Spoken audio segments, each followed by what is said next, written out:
Salam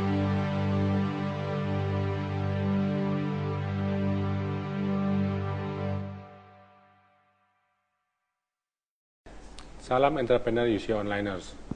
Setelah kita membahas mengenai kekuatan dan kelemahan dalam analisis SWOT, kita akan bahas sekarang mengenai peluang dan ancaman atau opportunities and threats.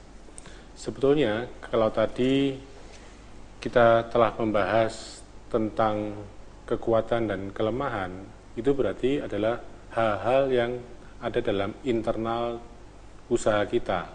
Tentunya karena dalam internal, kita sebenarnya bisa punya akses untuk memperbaiki.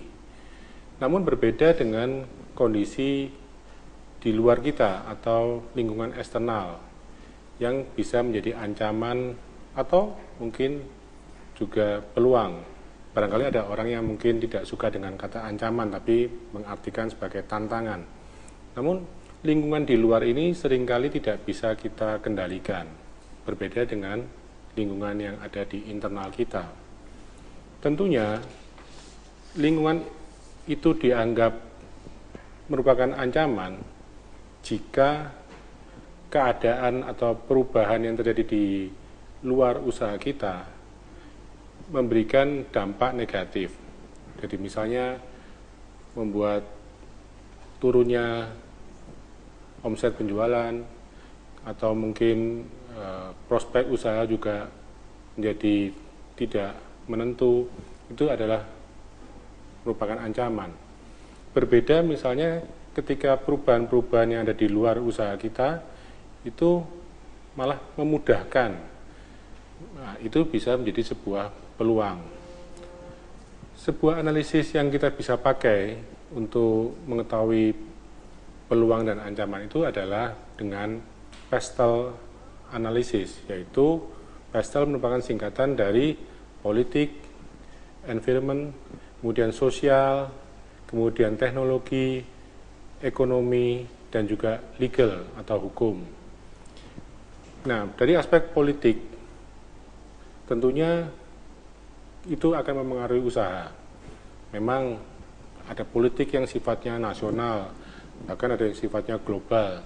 Mungkin juga ada politik yang sifatnya sangat-sangat regional atau sangat-sangat kecil.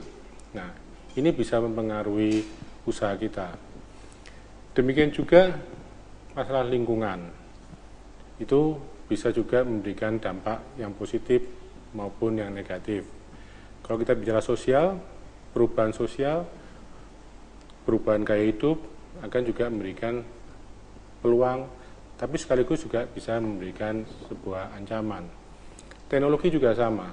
Perkembangan teknologi, kalau kita bisa mengikutinya dengan baik, maka itu akan membawa dampak yang positif. Bagaimanapun juga teknologi bisa mendongkrak atau meleverage usaha kita. Namun juga teknologi kadang-kadang kalau kita tidak bisa mengadopsinya dengan baik, itu akan juga menjadi ancaman. Nah, ekonomi, keadaan inflasi, katakanlah mungkin juga perubahan aturan perdagangan di dunia misalnya, itu juga akan mempengaruhi usaha kita. Nah, masalah hukum juga sama. Kadang-kadang perubahan peraturan, perubahan regulasi, kalau misalnya itu memudahkan, tentunya akan memberikan suatu peluang, tapi apabila itu makin menyulitkan, justru bisa menyebabkan sebuah masalah. Nah, kalau kita bisa merinci satu persatu, apa-apa saja yang dari keenam aspek ini itu memberikan dampak positif, maka kita bisa masukkan sebagai sebuah peluang. Sementara kalau dampaknya negatif untuk usaha kita, itu akan menjadi sebuah ancaman. Nah, kalau kita kembali pada analisis SWOT, kita nanti akan bisa menimbang-nimbang apakah posisi usaha kita ini lebih berat, lebih banyak peluangnya atau lebih banyak ancamannya. Seperti tadi, apakah lebih banyak kekuatannya atau lebih banyak kelemahannya.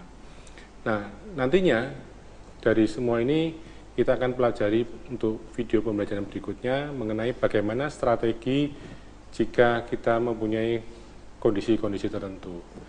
Demikian mengenai analisis SWOT, khususnya opportunities and threats. Saya Nur Agustinus, salam entrepreneur.